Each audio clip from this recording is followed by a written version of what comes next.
I'm Gene Siskel of the Chicago Tribune. And I'm Roger Ebert of the Chicago Sun-Times. Our first movie is From Dusk Till Dawn, although maybe I should call it our first two movies because it starts out as a road picture about two escaping bank robbers who take hostages, and then halfway through it shifts gears and turns into a vampire movie. That's typical of the style of Quentin Tarantino, who wrote this film and likes to hop between genres.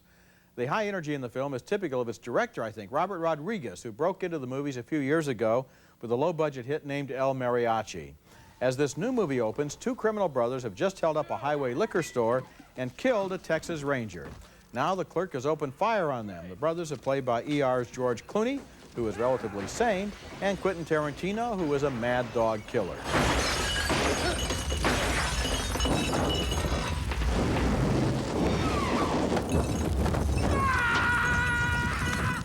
Trying to escape across the Mexican border, they take hostages.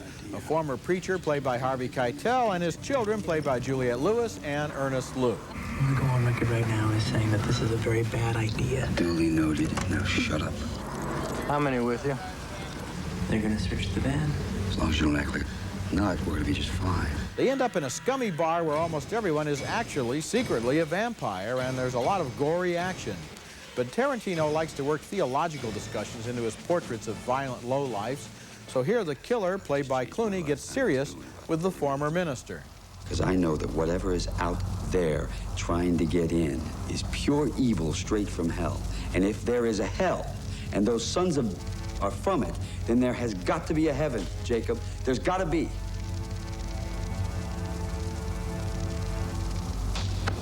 So which are you? Are you a faithless preacher? Or are you a mean servant of God? The movie borrows from everywhere, including George Romero's Ghoul movies, where all it takes is one bite and you're a monster too. Keitel knows his time is limited before he becomes a vampire. Now, since you need me, I think you better swear. Kate, do you swear to God that when I become one of the undead, you'll kill me? You know, there are a few things in this movie that are really excellent, and one of them is the pre-title sequence involving a Texas Ranger played by Michael Parks. His dialogue is so well written, so well acted, and so funny that as he describes his backwater community, we can almost picture it. In fact, I almost wanted the movie to be about what he was talking about. Me too. And there are other moments like that in the movie. Tarantino can write dialogue, and Rodriguez can make films that move fast and take no hostages. The last half hour is essentially one long, violent fight scene punctuated by dialogue, and the special effects are well done.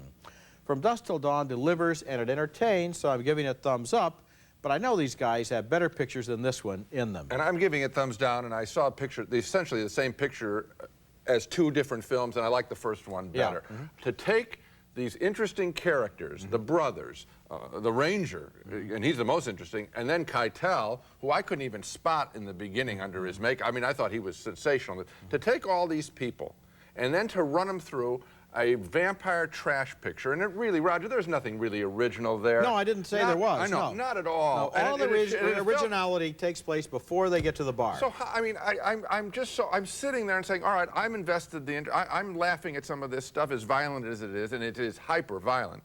I just felt that, you know, they didn't try in the second half of the picture, and it really is not just a half an hour. I'm giving it thumbs down. It was a basic structural error. Absolutely. I'm giving it a marginal thumbs up because I think it does deliver, as I said, but you're right. They had a good picture going, and they lost it. Really lost it.